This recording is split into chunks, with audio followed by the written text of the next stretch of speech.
చూశారు కదా మా పాప ఎంత ఆకలి వచ్చిందో. తన కోసం 20 minutesలో తనకి ఇష్టమైన చోలా చనా పంజాబీ వాళ్ళు చేసుకుని చోలా చనా చూపిస్తాను.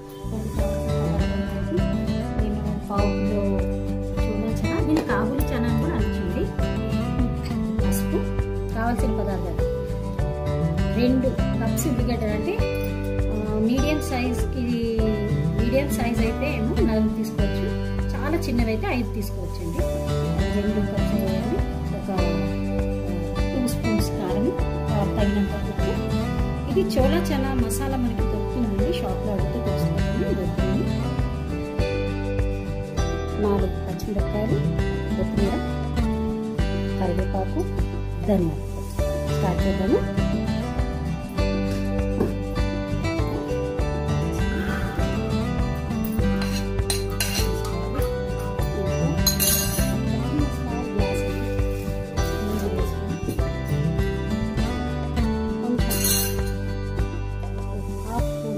హాఫ్ స్పూన్ ఉప్పు,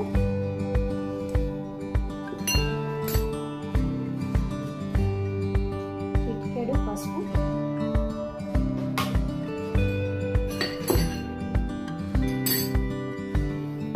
బిర్యానీ ఆకు, 2 చెక్క, 3 ఇలాచీలు, 3 లవంగాలు వేసి కుక్కర్లో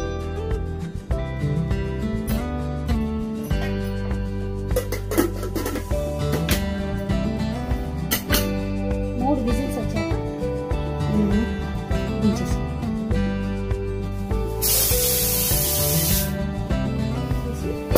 3 విజిల్ వచ్చాక తీసేసి స్టవ్ మీద కడాయి వేడి చేసుకొని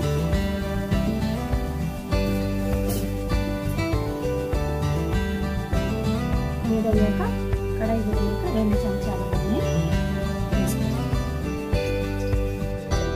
నూనె వేడయ్యాక కాస్త ఆవాలు వేసుకోవాలండి, చిటికెడు ఆవాలు. ఇంకా కొంచెం నూనె వేడయ్యాక వేసుకొని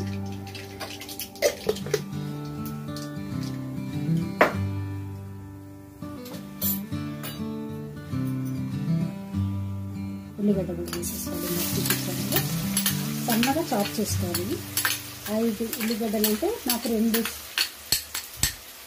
వచ్చాయండి. చక్కగా ఈ క్వాంటిటీ చూపిస్తున్నాను.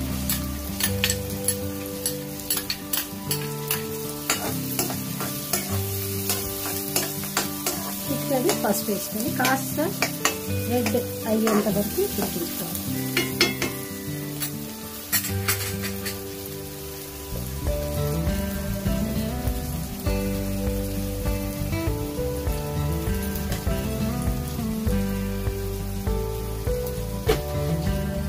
పసుపు వేసాక 2-3 సార్లు ఒకసారి తిప్పుకోవాలండి. ఇలా చెంచా తీసి కాస్త ఉడికాయి చూడండి, వేగాయి కూడా. ఉల్లిగడ్డ వేగిన వెంటనే కాస్త 2 స్పూన్స్ వేయాలండి ఉల్లిగడ్డ. అల్లం వెల్లుల్లి పేస్ట్ 2 స్పూన్స్ వేసి కాస్త పచ్చివాసన పోయేదాకా తిప్పుకోవాలండి. అయిపోయింది కదా, ఈ మూత తీసివేసి పచ్చివాసన పోగానే ఈ ఆకు తీసేయాలండి. బిర్యానీ ఆకు,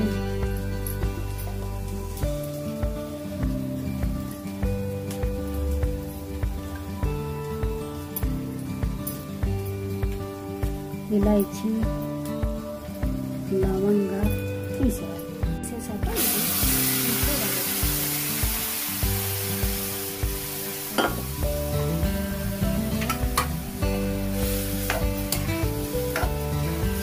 నీళ్ళు ఏవైతే మనం వేస్తే కొన్ని నీళ్ళు మిగులుతాయి అవి వేసుకోవాలని. కారం కదా ఆరోగ్యానికి అన్ని పాడేస్తే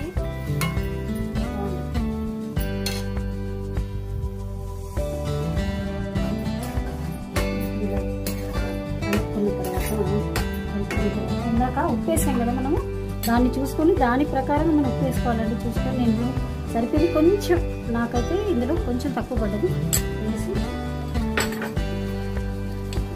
కారం 2 స్పూన్స్ అండి,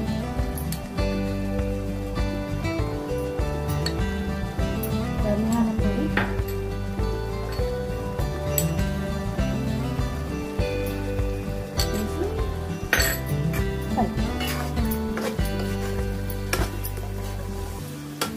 చూసారు కదా ఎంత కలర్ఫుల్గా ఉందో. స్మెల్ కూడా చక్కటి గుమగుమలాడుతుంది. స్మెల్ కూడా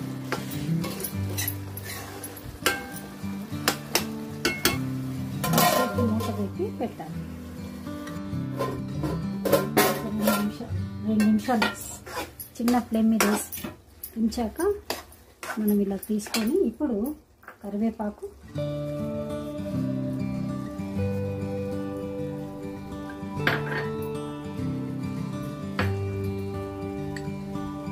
చోలా చనా మసాలా ఉంది కదండి, అది 1.5 స్పూన్ వేస్తే సరిపోతుంది. వేసి అలా ఒకసారి తిప్పి చూసారు కదా, ఇక్కడ వేసి ఒకసారి తిప్పుకున్న తర్వాత స్మాల్ గ్లాసులో సగం అండి చిటికెడు నీళ్ళు వేసి ఒక 2 నిమిషాలు పెట్టాలి. ఇంత వేసి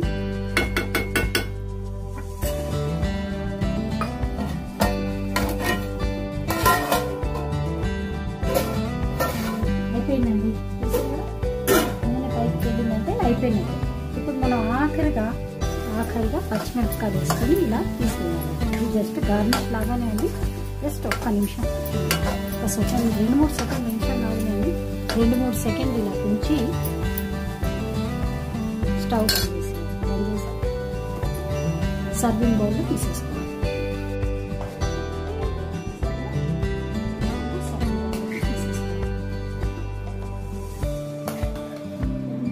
చక్కగా కలర్ఫుల్గా కనిపిస్తుంది, గుమగుమలాడుతుందండి.